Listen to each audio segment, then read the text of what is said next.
So while we manage our technical difficulties, I'll start this rapid because short amount of time. So one of the things that we get as questions on a fairly regular basis. There you go. Perfect. We'll skip that one because is right now we're fully insured. And we'd like to look at an alternative funding source for our healthcare, but we think it's going to be a lot of extra work. How many of you are fully insured with your health plan? Okay. So I think you'll be interested to find out, and I think this slide tells the whole story.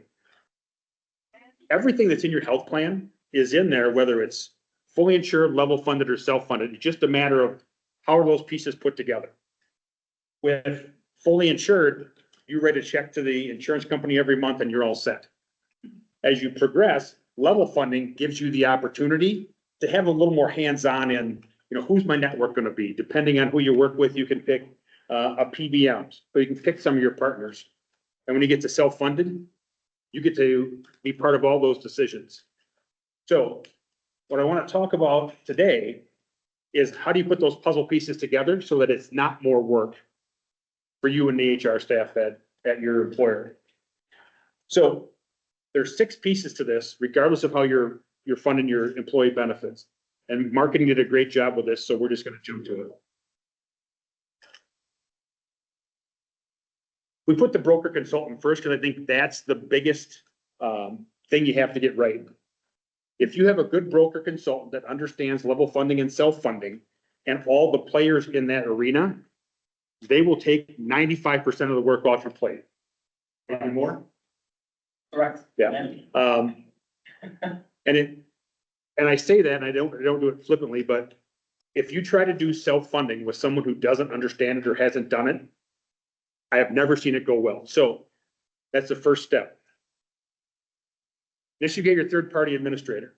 So the person that sends out your EOBs, they're really the people who keep control of your money.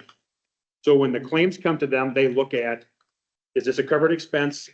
Who pays deductible? Is this co-insurance? Or is this excluded from the plan so we don't want to pay it?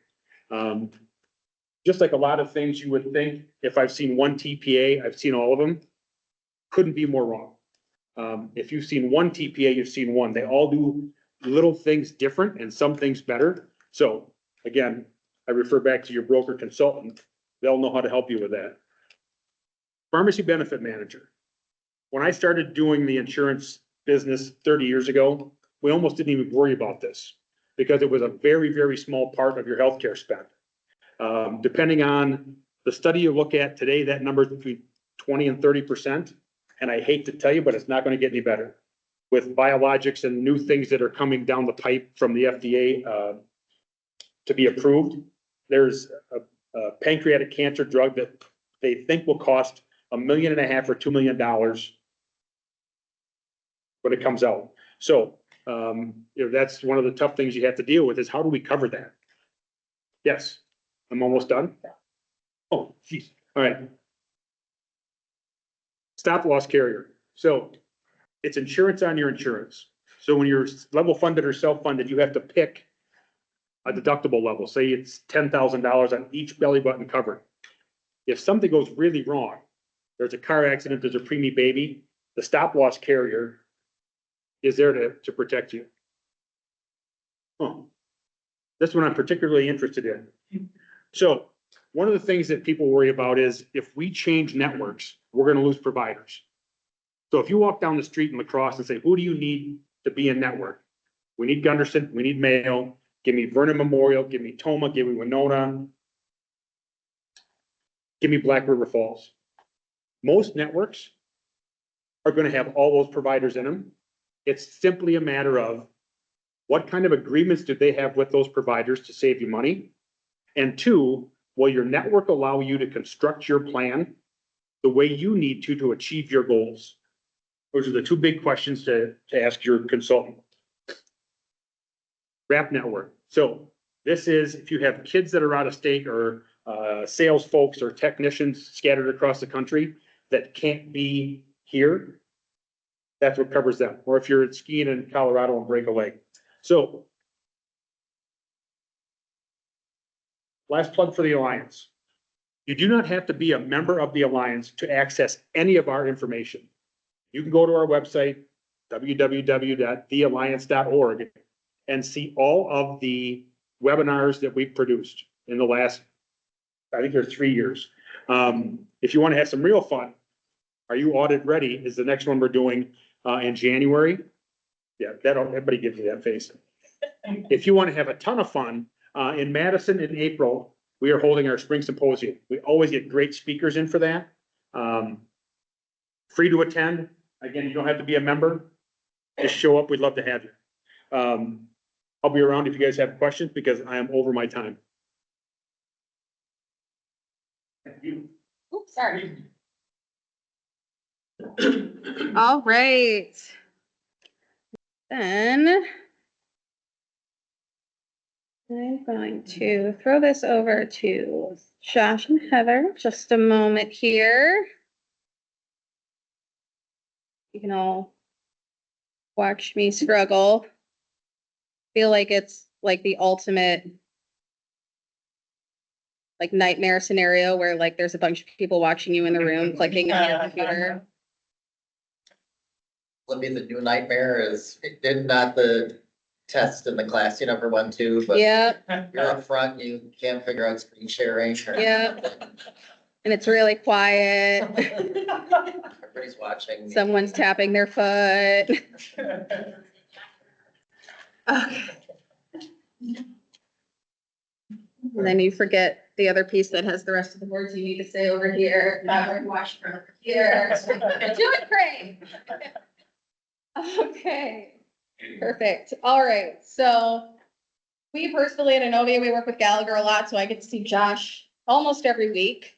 But for those who don't know, Josh is an area vice president and his core focus is establishing and maintaining client relationships. For nearly a decade, Josh has consulted several well-known, highly respected firms on their health and risk management programs. He joined Gallagher in 2020 and brings his accomplished professional experience to the Wisconsin team. And then Heather Eastman is joining him today. She is a senior regional vice president with the Human Resources Consulting and Compensation practice of Gallagher Benefit Services. Heather helps clients navigate organizational change and optimize the human element of their operation.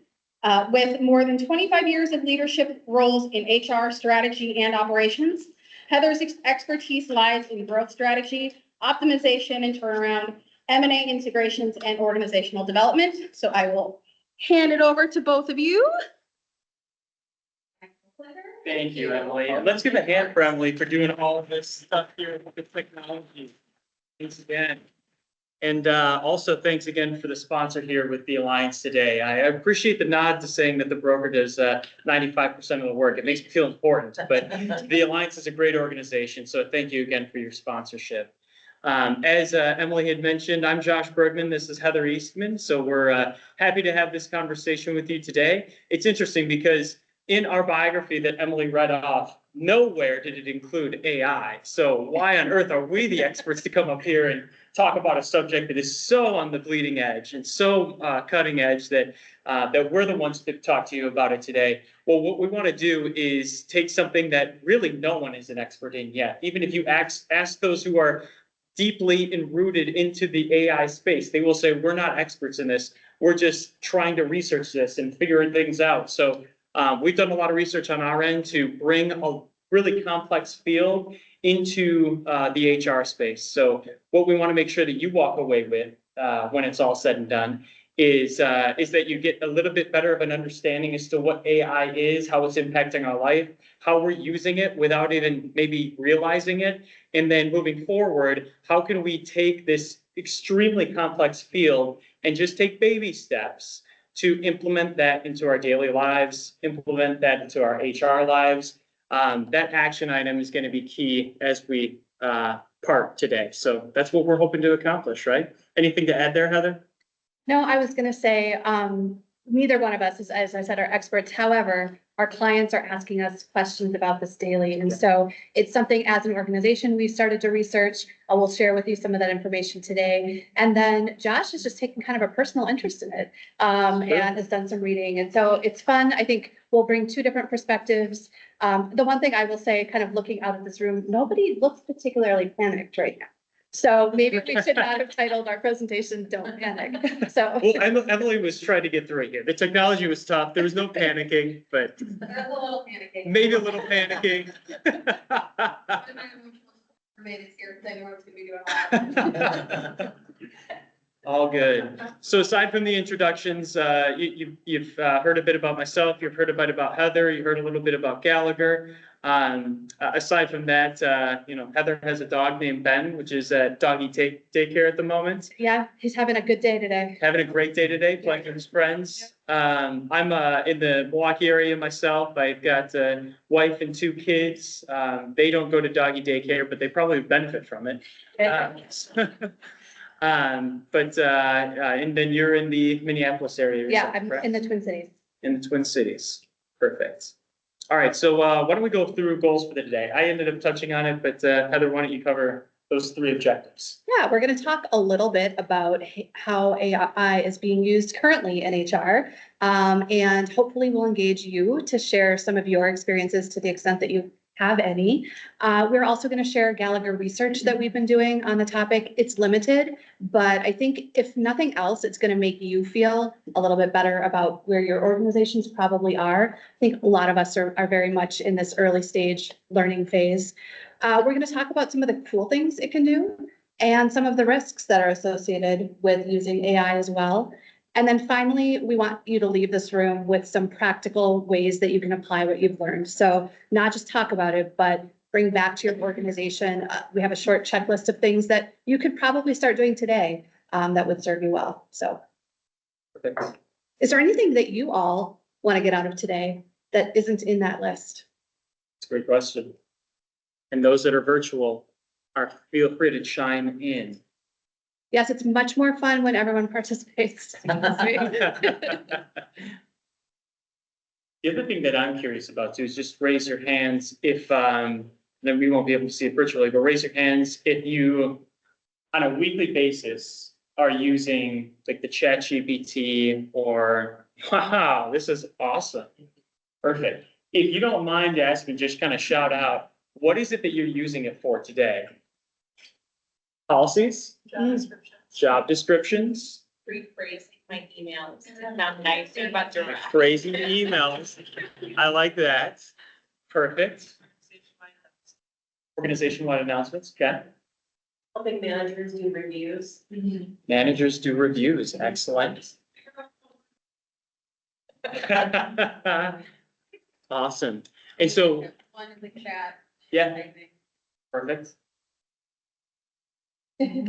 So while that typing is happening, what's been the experience for everyone as you're doing it? Has it been a big learning curve for yourself? Is there anything that's been surprising? Again, we're not experts on this. We want this to be a community involvement, but I want to hear from everyone in terms of your experience when putting together the policies or recrafting the emails. What's that experience been like? You need to give a lot of prompts to get out what you want. A lot of prompts. A lot of prompts. Yep, That word is going to come up again today. it will. Yes, it will. Mhm. Okay, a lot of prompts. Everybody agree with that? Kind of head nods, yep. Tabitha also said she's good for creating social media posts and job descriptions. Awesome. Good things there. How many of you have an organizational AI tool that they've provided to you? Well, Okay. Excellent. Well, that's a good point. So what we're going to be diving into is a lot of that. We're going to say what we've seen on the prompt side, what we've seen on the organizational AI side. And so we'll definitely dive into that. As we level set and get a ground level understanding so that we're all on the same page as to what AI actually is, there's 2 kind of diverging paths that you can maybe perceive AI to be one thing or another thing. One piece of it is that we look at something called hyperautomation. And just by the definition of that, that's helping create efficiencies, speeding up processes, and essentially you can look at it as taking an input, creating a logarithm around it, and then speeding it up. Like quickly getting to an outcome would be a lot faster than a human can do it because the computer is able to process that and get to that defined output at the end. That's hyperautomation.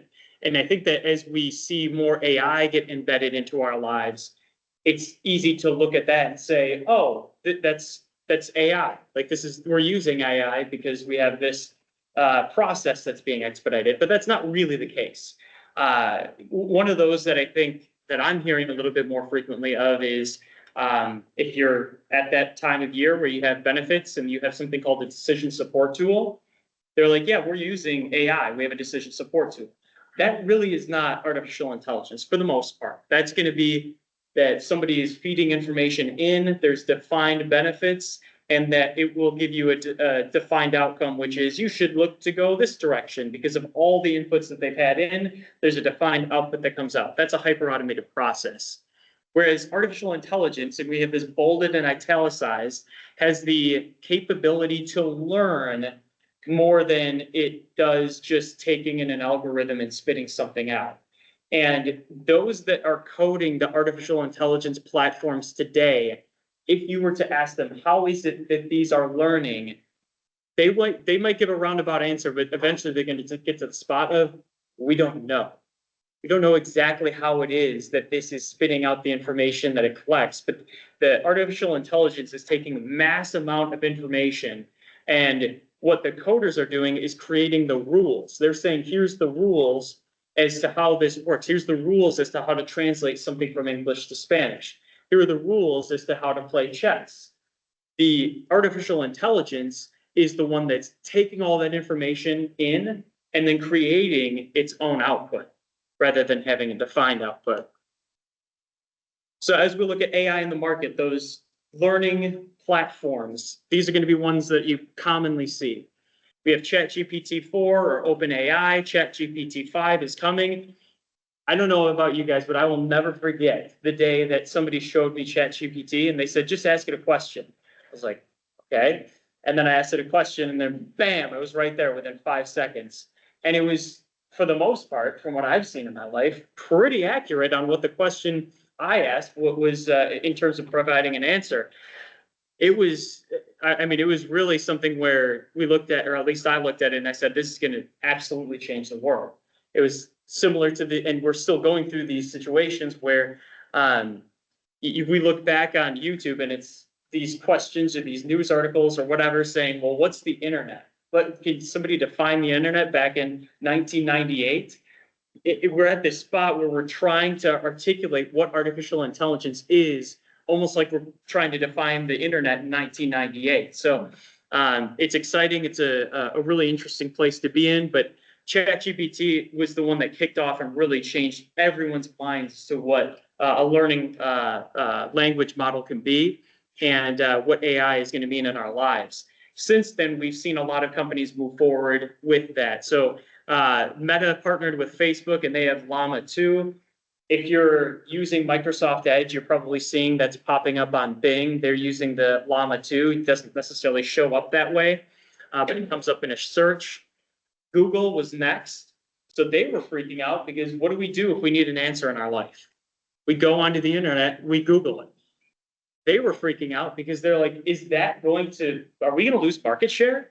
Is this going to be something where nobody Googles anything, but they go onto ChatGPT and ask that question? They were starting to figure out how is it that they can jump into the race as well. And Cloud 2, through Anthropic AI, I don't know, is that a name that rings a bell for anyone? No? That's one where they were seeing that these learning language models were learning at a very fast pace, but there weren't any sort of measures around safety, compliance, any sort of regulation. So somebody needed to step up and be more responsible with artificial intelligence. They were the ones that they're branding themselves as creating a framework of safety around how to do this responsibly. They're at the moment in conversation with Google because Google might buy them out. They also talked about being a publicly traded company and going through an IPO. It's kind of up in the air as to where they're going. But this is still a space that's very much in its infancy. It's transforming literally on a daily basis. But this is really what kicked everything off. So where I mentioned before that we're all using artificial intelligence and not really realizing it, Google, I mentioned before, was freaking out because they didn't want you to stop Googling something. They want to have their ad revenue and for you to continue it forward. So I just, I ended up putting in a prompt into Google here as an example. And the prompt here is, you're a father of two, of a 2-year-old daughter, put together a list of Christmas ideas to give to her. And so this is a little bit different from what I'm accustomed to Googling. I'm just gonna look up like Christmas ideas with my daughter, right? Now we can put this prompt into Google and out spits the AI feature. This is going to be the first feature that shows up, and you're probably already accustomed to seeing something like this. And it's going to come up with different ideas that there's an arrow to the right that you can click on and go through.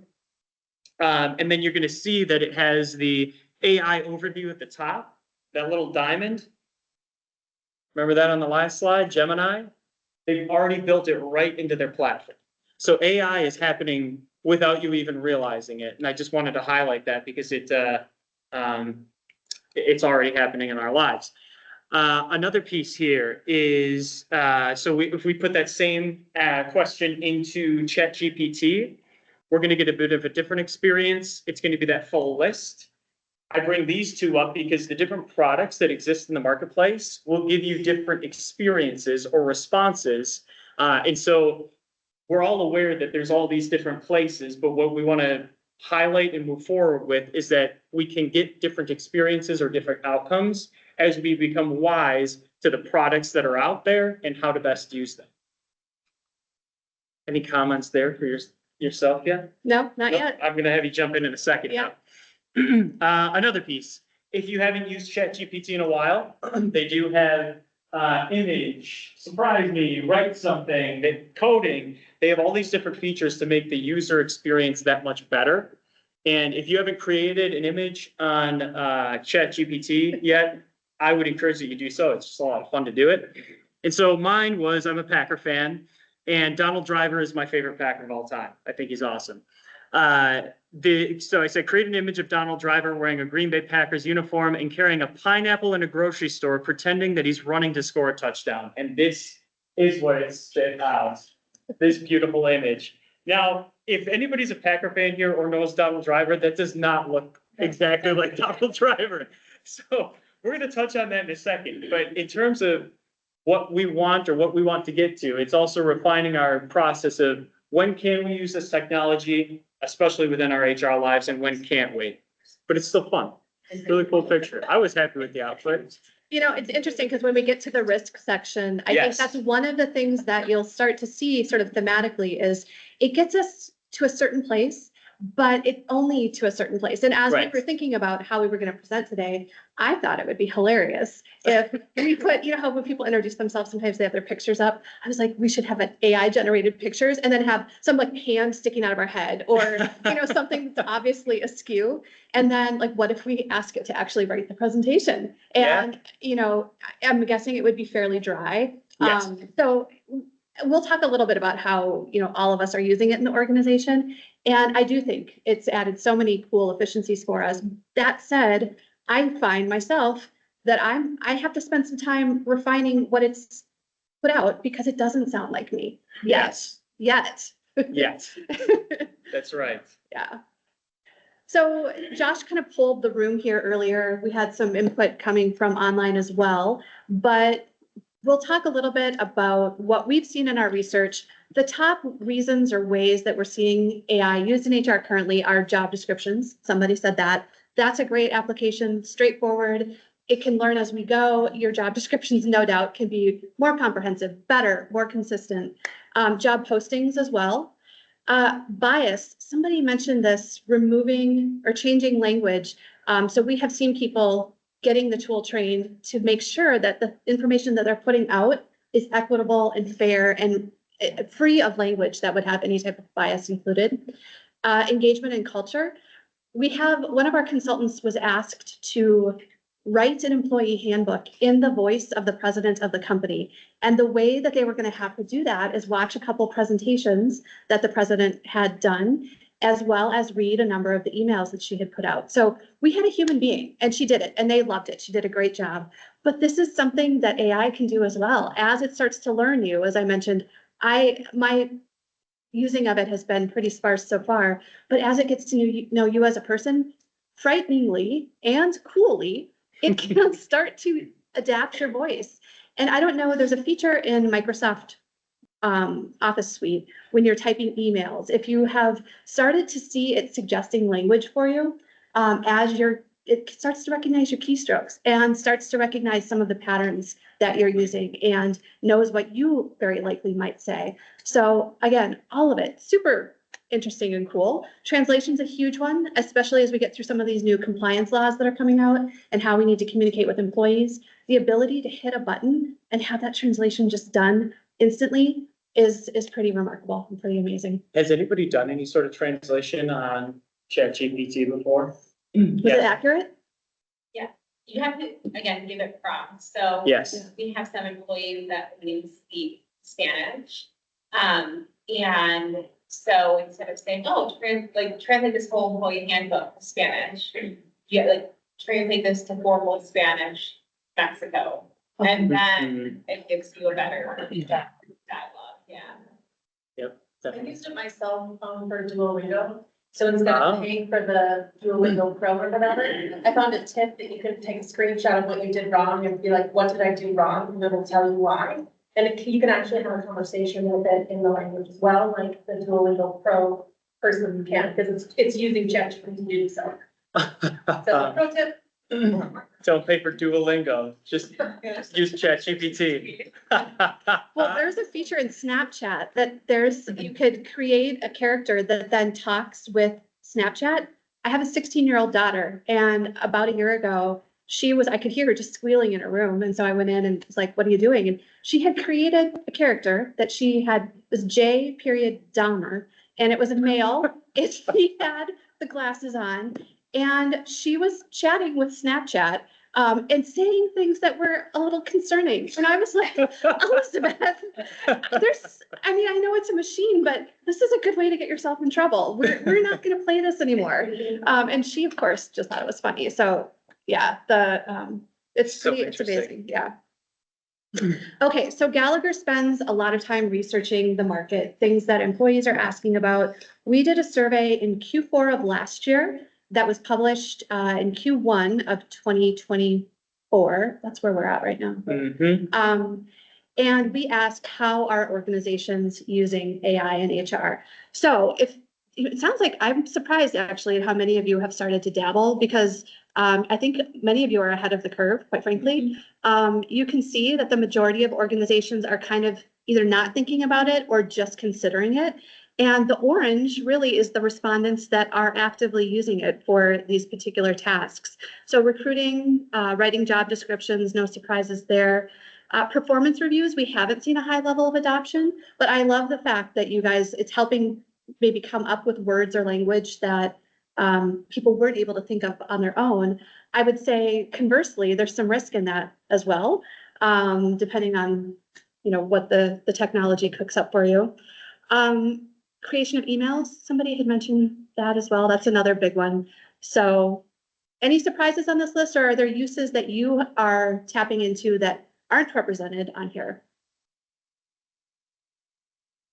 I think it's interesting too, because if we think about AI as a creature, a thing that's constantly ingesting information and growing and getting smarter, that sounds very scary. But when we created this survey back in Q4, this was what the limited information that we had at that time, but I don't think this list has really changed that much. So even though the tool's getting smarter and perhaps turning out more accurate information, the application still is very much in its infancy. Anything coming in online for reactions to that at all? Okay. So in the same survey, we asked what the capacity of people's HR teams were at the moment. And not surprisingly, a full 63% of organizations said we have very little capacity or no capacity. So HR is one of those elements of an organization right now that is being asked to do so much with so little. And I think AI has some really interesting potential to help us create some efficiencies there. Yeah, anyone, like, as you look at those numbers, does that resonate? A lot of head nodding. Yeah. Not a lot of HR people who are bored these days. Well, when you think about all the things that are hitting the landscape, we just got through the pandemic and all of the crisis management that had to go around that and new programs put into place. But then there's things like, I live in Minnesota and we have this Paid Family Leave Act that goes into effect January 1st of 2026, and it's not fully fleshed out.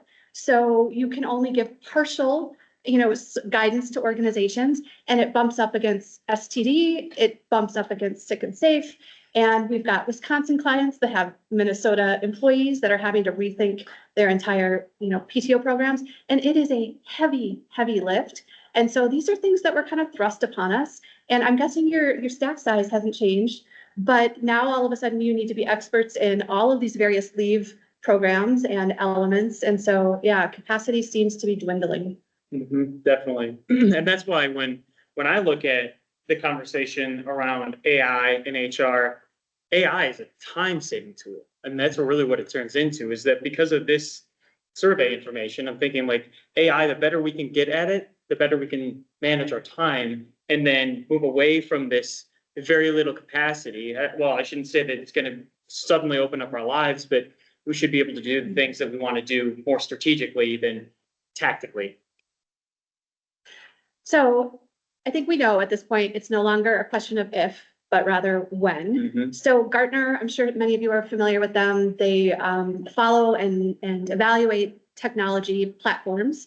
And in one of their surveys, 76% of HR leaders said that if their organization does not adopt AI in some form in the next 18 months, that they are going to be behind. And I think there's no surprise there at all. But it makes me wonder a couple of things. We also have this generational shift taking place in the workforce. By next year, 2025, 75% of our workforce is expected to be made up of Gen Zs and millennials. So I think there's probably an expectation, at least from Gen Zs, that organizations are using this. There's no question in their mind. And so if they were to find out that your organization doesn't have an AI policy or isn't employing it in some shape or form, I think that's going to be a disadvantage from a recruiting and retention standpoint as well. I chuckle at myself a little bit. I'm 52, so I'm a Gen Xer. And when Gallagher introduced our AI tool, they put it right on our desktop and they were like, here's the rules of engagement. Have at it, start using this thing. And I was like, no way. There's absolutely no way. I don't even know what this thing is. And so I let it sit there and I let it sit there. And then in one of our staff meetings, one of our early career folks came up and gave a talk on it and showed us some really cool things that it can do. And I was like, oh, well, okay, maybe I will push that button. And I had to write a paper last year on a particular topic, and I was having a hard time finding my inspiration and getting started. And so I was like, you know what this button will do if I push it, and can it get me started? And you know what? It did. It got me started. And it outlined in number format. It's never a way that I would write, but it was like 12 things that you should say if you're going to talk about X. And that was all it took to get me going. And I had to rewrite it in my own words and all of that, because it didn't sound like anything I would ever say. But even this Gen Xer has gotten my feet wet. So we talked about the fact that your organizations, only a couple of them have actual tools. Do you have any policies in place right now? I see some nods and some no. Yeah.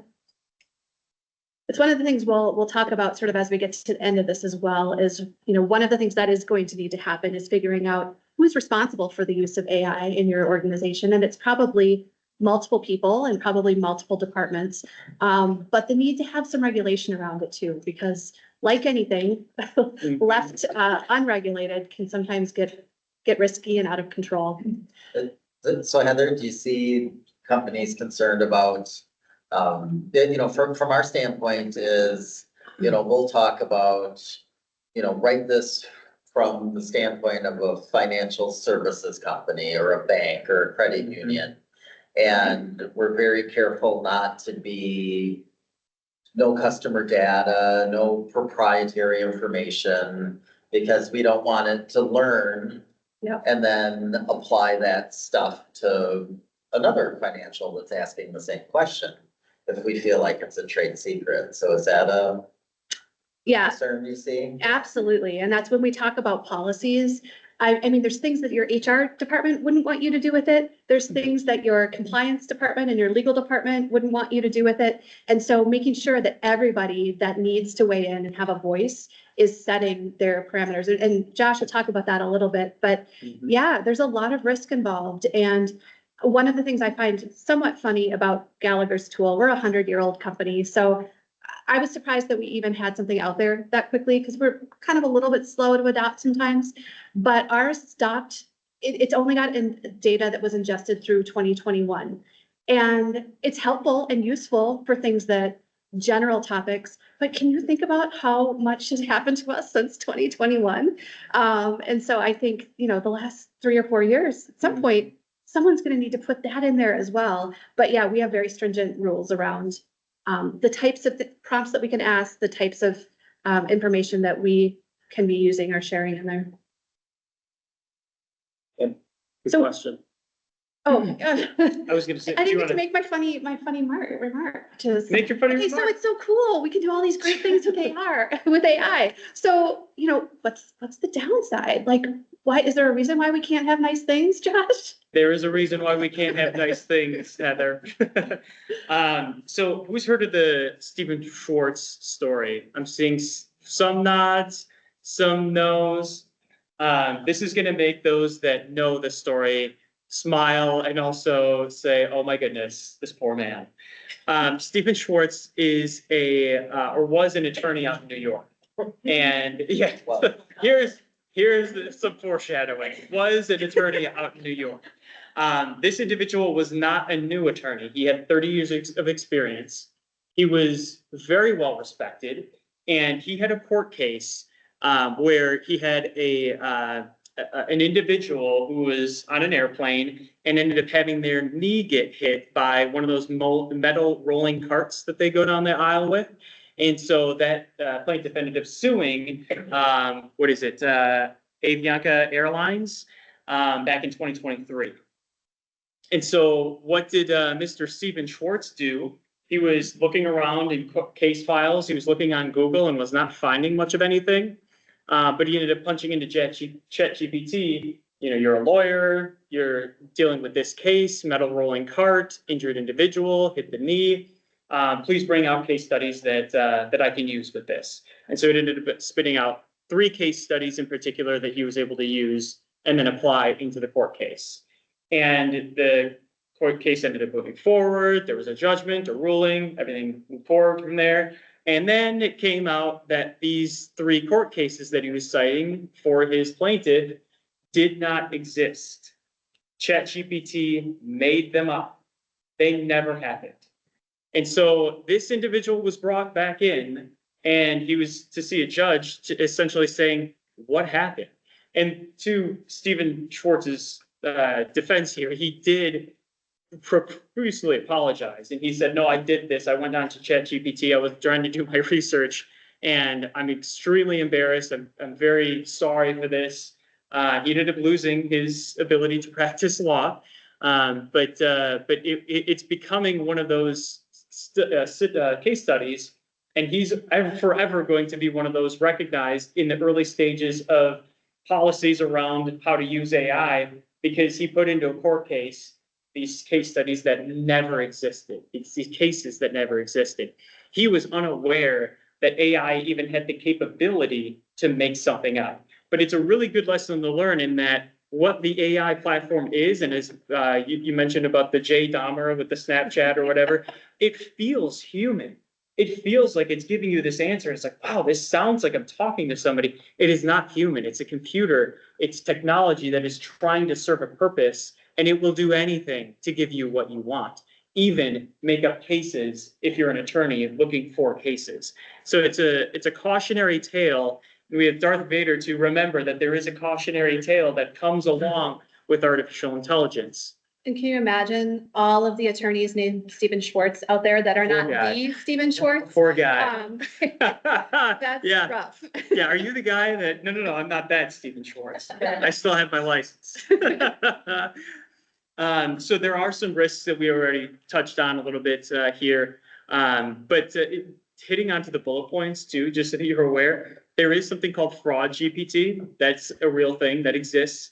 And when you're a coder and you're building out a LLM, learning modeler, or learning language modeler, it will have the set of rules as to how it learns and how the model is designed to spit out information. That's why if you put something into Gemini through Google or ChatGPT or Llama 2, the same prompt creates a different outcome.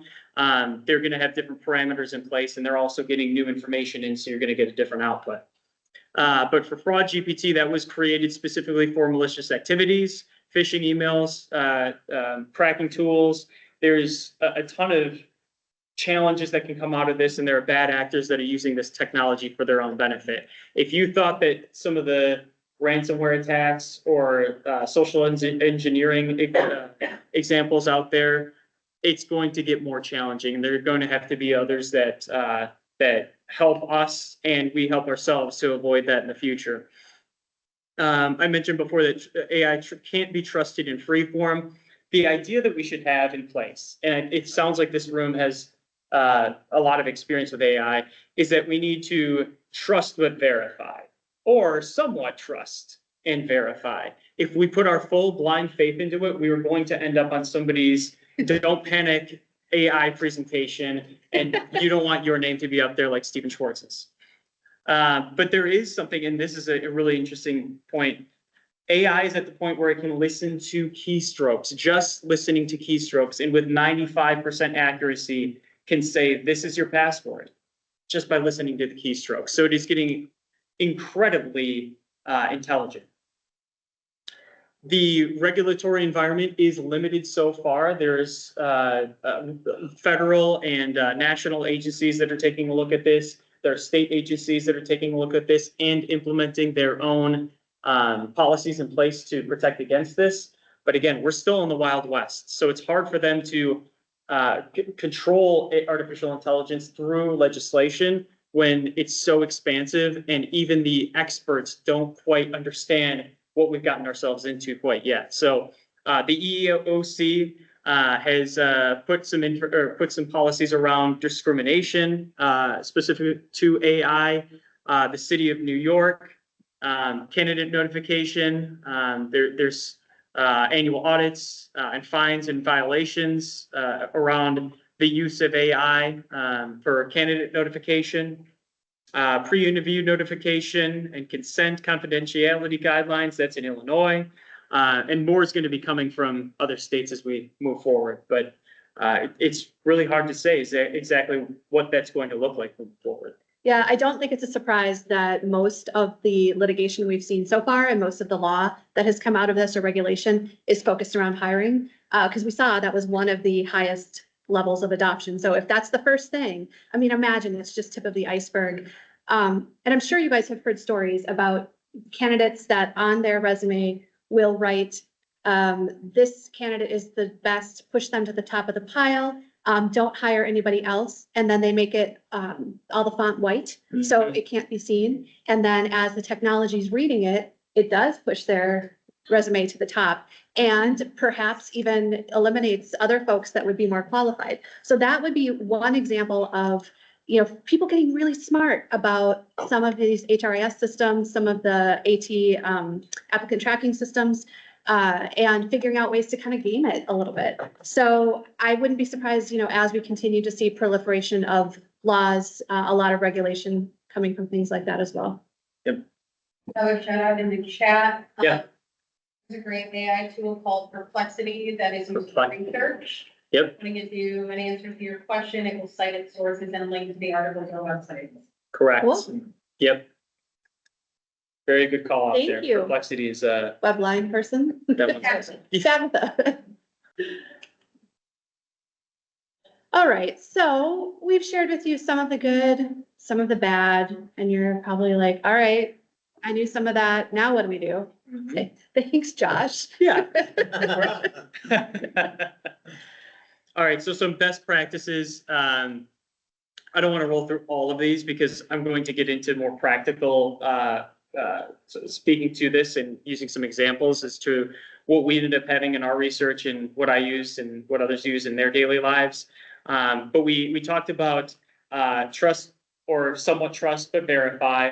We talked about the policies that are and regulations that are going to be put in place. We talked about where the different platforms are around it and how to use each of those. But what I really want to jump into here, and we are going to send this presentation out, so you're going to have all this information available. Well, what I want to do is jump into a brainstorming activity here around adoption of AI. Again, it sounds like this is something that a lot of people have already done. I'll be curious to see if we can all take it a step farther, or even just take one step in the direction of being smarter around how we're using AI in our own lives. So in terms of brainstorming activity, sounds like we already have gotten some ideas in terms of what we want to be using AI for, but take a moment to just list out, or you can use these slides when you end up sending it out. What is it that the HR activities that you most enjoy? If you're able to do these sort of activities in your life or in your job, you're going to enjoy them more than anything. Well, I would encourage you to write those down, take some time to just make sure that you're intentionally putting it on paper so that you are able to better manage what is it that you want to be doing, or what is it that you feel like you can do yourself better than any machine can. Rolling that into that next piece, what activities are impeding you from enjoying your job or enjoying your life? What is it that's distracting you from being able to get to that strategic level, as so many HR people say that they want to do? And why is it that that's impeding you? Why is it that that's becoming such a hindrance from you getting back to that last slide, getting to the places that you enjoy?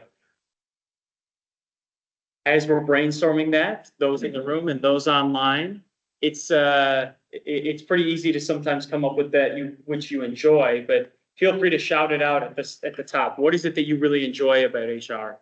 What is it that you feel like you have the most fun with?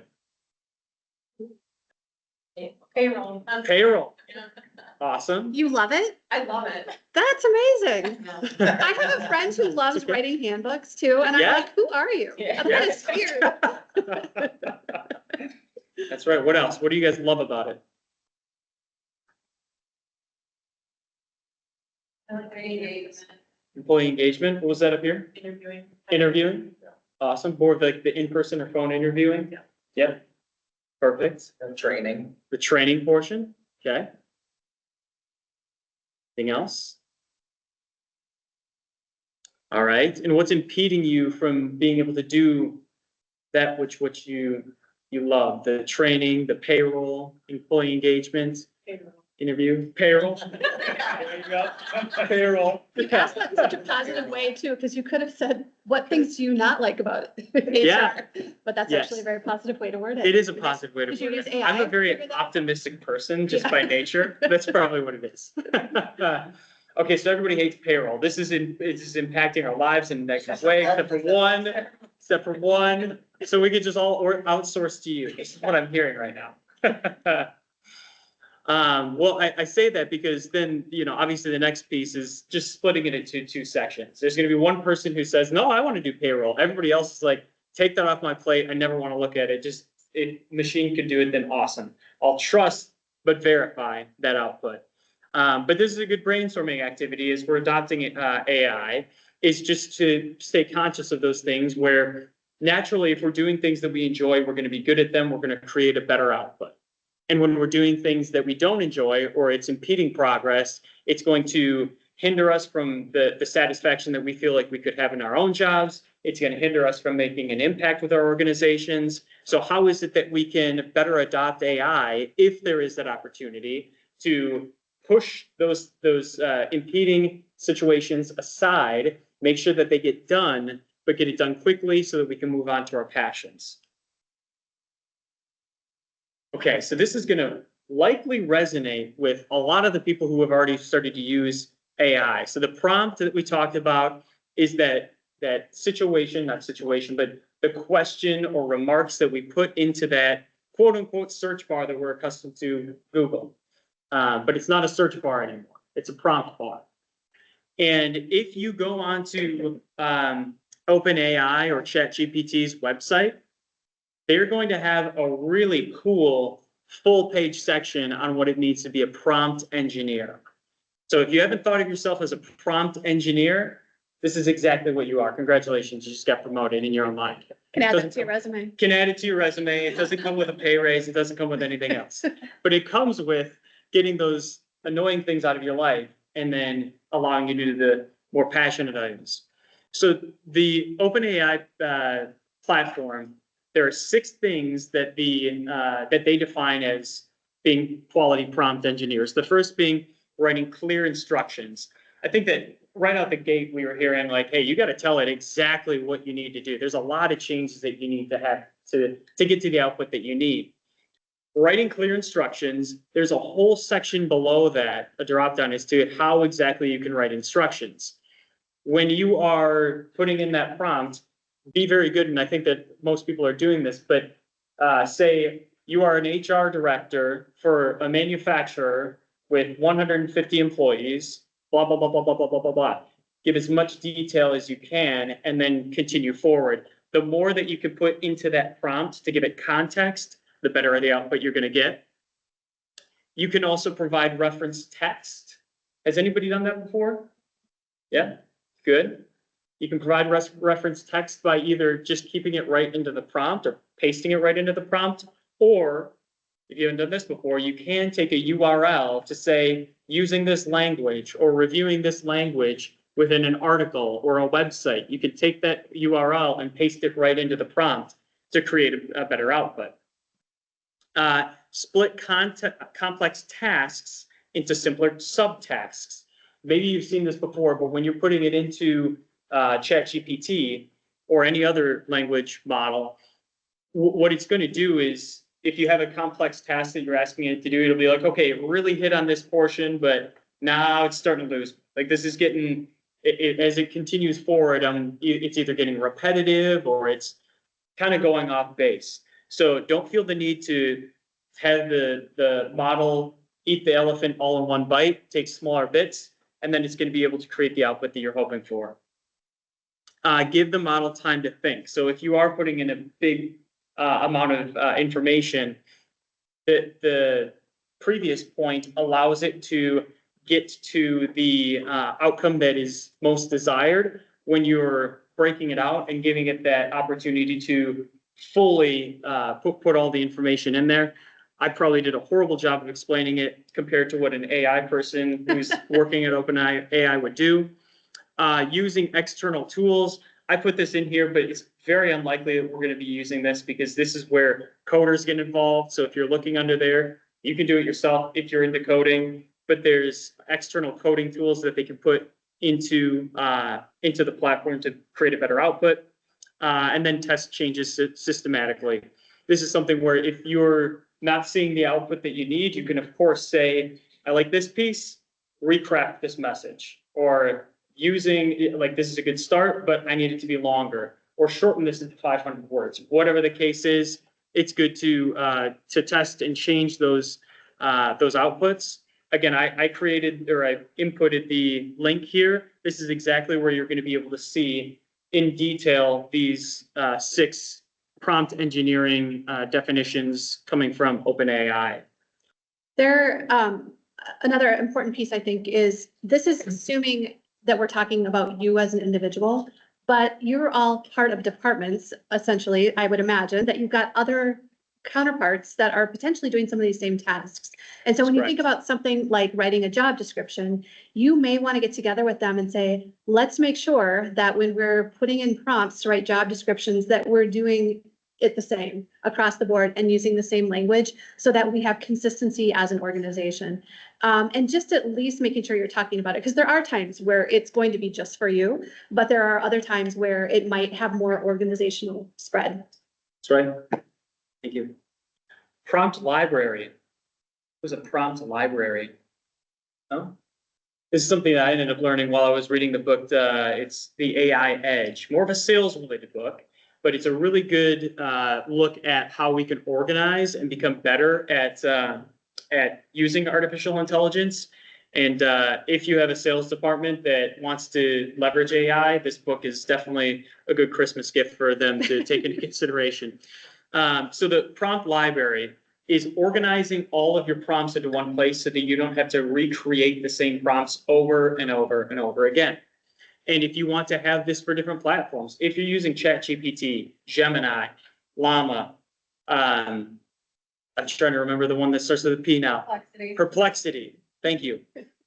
You're going to want to use these different platforms to create these different outcomes. Whether it's recrafting an email, whether it's reviewing contracts, they're going to be stronger in one area or the other. So to organize all of that within the book, they describe the prompt library. So in their section, and again, you're going to get these slides, so you can take this information and run with it. You'll have your prompt name, meaning what do you want to do with this prompt? How do you categorize it? The platform itself, just remind yourself, you can use this platform or whatever other platform, ChatGPT being most common. The purpose of it, why am I using this prompt? Just to remind yourself. It could be editing your writing without allowing ChatGPT to rewrite your text, because we know that it can or it can start to sound AI-esque and not sounding like me. You were talking about that before, Heather. All the way on down the line, and then the prompt itself. So here's one that came directly from the book. You are a world-class English editor. Edit the following article without rewriting the original unless you need to correct a misspelling, add a missing word, or fix a grammar problem or a syntax error. When you are done, make a table of the edits you made. That is trusting but verified. That is an excellent prompt engineering response. And so what they had mentioned in their book is that as they were going through these prompts, making sure that you don't rewrite or change the integrity of what you're trying to say. That's a really good way to do it. And then say, hey, make a table of exactly what you changed. That's going to create a really good output. Another one was around that criticism, improving the writing with specific suggestions. Please analyze, and then you plug in whatever you want to plug in, and identify areas where improvements can be made. Offer specific suggestions and recommendations on how to enhance these aspects in order to better results for performance or achieve better results of performance. Another one was assessing risk within contracts. That's a good one that if you haven't done so already, you can consider doing so. And the prompt being, you are a world-class contract lawyer who is conservative about signing contracts. What risks should I be concerned about and why? Very simple reason. That's not going to change the integrity of the contract, but it's going to give you some insight as to what you should be considering. So that's a really good way to go about it. Another article that I ended up identifying that could be a good use to review. This is coming from HR Morning, and the author of this being Allison Roller, 25 plus generative AI prompts for HR pros. I just put this into the format that came from the AI Edge. So I just kept these under the ChatGPT platform, but helping with interview questions for recruiting and hiring. This is one that came directly from Allison. You're an HR professional looking to fill a role for a local bank. The bank is hiring for wherever it is. Draft 5 interview questions using the provided job description. Ensure the questions check for both experience and culture fit. So again, it's just giving you more information and then providing that output. But I think you're probably getting the feel here of you're going to have a lot of different prompts that you're going to want to use, and you'll want to do it repetitively. The best way to do that, get into an Excel spreadsheet or get it onto Google Sheet and start creating your own prompt library. That way you're saving time using these AI platforms. Could you ask AI to build you a prompt library? Maybe. This is getting so meta, like, wow.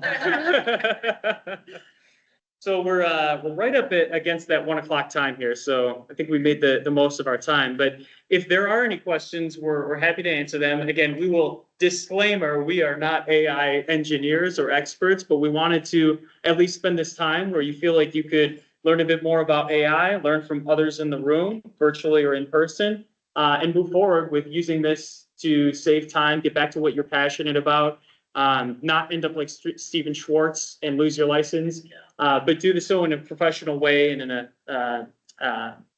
a efficient way, so that, we're smarter about this all together. Yeah, if I were to leave you with one thing today too, Josh focuses most of his time on total reward space. I focus most of mine on HR consulting, and I think just starting the conversation in your organization, making sure that the right people are at the table to, HR, legal, compliance, operations, anyone else that might need to have a voice, and at least start that conversation, because policies are going to be necessary. And things like, do not ingest information with PII or, other things of that nature. Those are very simple starting places where you don't have to have it all figured out, but those would be good protective measures early on. Most definitely. Any questions? Anything that we missed? Was this a waste of it? Oh, there you go. I don't use AI much, but maybe for those of you that have, are you seeing any type of sponsored content or boosting when you type in your request? Like you mentioned the thing about your daughter, with Disney, all of them pop up more than it normally would. I would agree, yeah. And are there platforms that may not use the sponsored content as much as maybe Google would? That's a great question. So what I've found is that Google, you have to think about like, where's the revenue coming from, right? Google's historic revenue stream has been ads. So they put it out there, they have the Google AdWords, and then that filters up to the top. Facebook is another one. Facebook runs ads on their platform. So anything meta related, they're trying to figure out a way to balance that. We need to curate our revenue streams. We also have to have this ad space. Those that are using, I think about ChatGPT, I think about Perplexity, they aren't ones that necessarily have this ad related influence. And Microsoft is also selling to these companies that want to have their own AI related platforms. These are going to be structured in a way that it's not going to be influenced by sponsorships. And so if you're looking to those that aren't going to be as heavily influenced, ChatGPT is one of them, Perplexity being another one, and then any internal that you're purchasing for the organization itself, that won't have that influence either. Yep. So I use like ChatGPT every day, multiple times a day. She sounds like me now. I should give her a name. That's not ChatGPT. Someone on my team that is much older than I feels like AI is cheating. So it takes her longer to do the same task. She spends a lot of time just writing like 1 to 2 page memos, and I'm like, just ask Cynthia, the AI. I don't know. Like, how would you like propose maybe getting somebody on board that is a little more old school and feels like it's cheating? Has she ever used a calculator before? Sometimes she does it by hand. She Okay. does have one, but. Yeah, I mean, the real Yeah. thing is, I think like, just like, I'll like ask ChatGPT and like, I'll like give it the method information, like explain why you can't have an HSA and an FSA at a 5th grade reading level and send it to the employee to make it, help make it sense. Okay. And she like, just like those type of tasks, just like out of world. Yeah. You know, like that's, I mean, that's the part where she thinks it's cheating when it's like doing all of it for you. Yes. I would say there's a larger question to be talked about there, or which is that we do have an interesting generational gap. And the things Gen X and above, we took a lot of pride in sacrificing ourselves for our job. That's how we got ahead. And so the harder you worked, if you were working at night, that was cool. It was a badge of honor. Gen Z does not see it that way. And I think a lot of millennials don't either. They're like, we want to get in, we want to get out, we want to get our job done. So we have a cultural divide that That's a I great think point. we've just needed. This is actually what I spend a lot of time talking to organizations about and educating those that fall into my age bracket. You either get on the train or you get off of it. Because if you're going to stand in front of it, you're going to get hit. It's not going to feel good. Another metaphor, the toothpaste is out of the tube. We're not putting it back in. Yeah. And trying to get them comfortable with it, because there's an element of fear and letting go of what we knew for so long. Yeah. So, I mean, yeah, that's a bigger, and I don't know, she might not be capable of ever really embracing it. Yeah, she has a nice weekend. And I'm like, what if you just didn't do that? Like, what if Yeah. you just Yeah. left me Yeah. Monday at 8 o'clock? That's true. Yeah. keep that information from my heart, therefore it's worth more than what ChatGPT would do. I was like, and I'm a employee. Yeah. Yeah, Have you ever done it in front of? Yeah, like I never closed the tab because I always mhm, need it, even like, I'm like, give me, like, even like simple math, I'm like, I need a 50% salary spread, for this one, like, for $80,000. And have you done that in front of her? Like, Yeah. has she been standing at your computer, like you've asked ChatGPT? Yeah, she's like this, she like sits next to me, we're always, Right, is she looking Yeah. at your screen? yeah. Oh. I think it's not that she, like, she doesn't care that I use it. I think it just freaks her out to where she won't use it. Like, she feels like it means more because of me. Yeah. You yeah, know, that brainstorming of things that impede work. Maybe that's a place to start with her and like, well, what don't you like to do that you have to do? Yeah. Let's see if you could use ChatGPT and get through all that stuff faster. So you can spend more time on the things Yeah. that are more meaningful Yeah. to you. mhm, Package it differently, impede. Yeah. that's right. Hey. That's right. Package it differently. I mean, I think of it, it's funny that you bring this up, Heather, about the generational gap, because I'm a millennial and I see this as a tool. I see ChatGPT as nothing more than I can either screw this, screw in by hand with a screwdriver, or I can use a drill. That's very much the mentality that I think that Gen Z and millennials have. I can certainly understand where it's like, well, this is coming from the heart. And I think that when we have these generational gaps, we're speaking two different languages here. One is about this is like man versus machine. And then others, it's like for the younger generations, this is a tool. This makes no sense as to why we're not leveraging this. It's saving time. And so as we address that, I think that we just need to be mindful. And I would even call that out. I would say, you feel like this tool is taking away from the hard work and the genuine human experience. You feel this way. The way that maybe we should be perceiving it is that you can continue to have that genuine human experience simply reviewed by a platform that puts in 80% of the content. We know what we're going to say, but let's have 80% of the content created so we can put all of our heart into the 20% that matters most. What's her name? My name or No, her name. Jill. Oh, I was like, you should write like a prompt, like list 5 amazing features of my wonderful coworker, Jill, who sits next to me or whatever, like just to be silly. But the other thing too is if she takes pride in the service factor of her job, imagine how cool it is for the employee that sent the email that said, hey, what do I do about this? If it took her 2 hours or a day to figure out the response, how cool would it be to say, you could have just responded in 5 minutes? And imagine how good that's going to feel to be able, this employee was stressed about it or whatever, and help her Right. show that they're not going to know that a machine was involved in this, but they're going to think like, She got back to me. yeah, Yeah. that's awesome. Yeah. Mhm. That's right. Also, fifth grade reading level is the correct level. Yeah. That is the correct level. Fifth Yep. grade reading level. That's right. Well, Right. thank you for the time today. We really enjoyed this conversation. Emily is dying to spin this wheel. Yeah. Does somebody-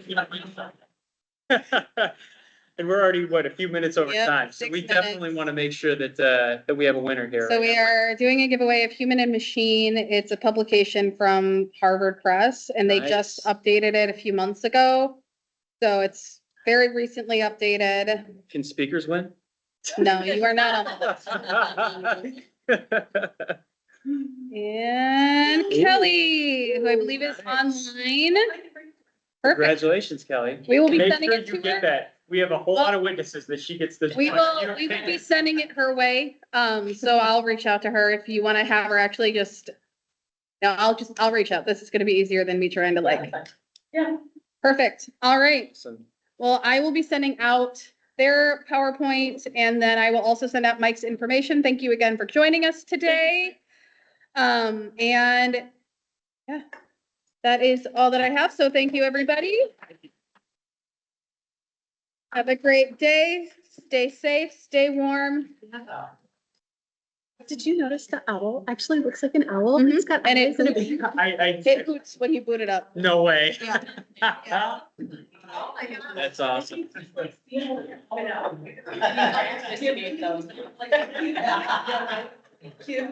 was great.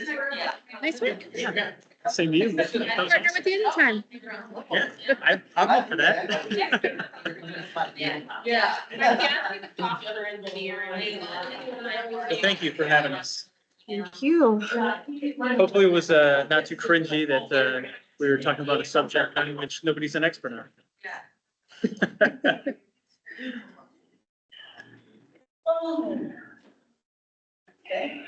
Sharing.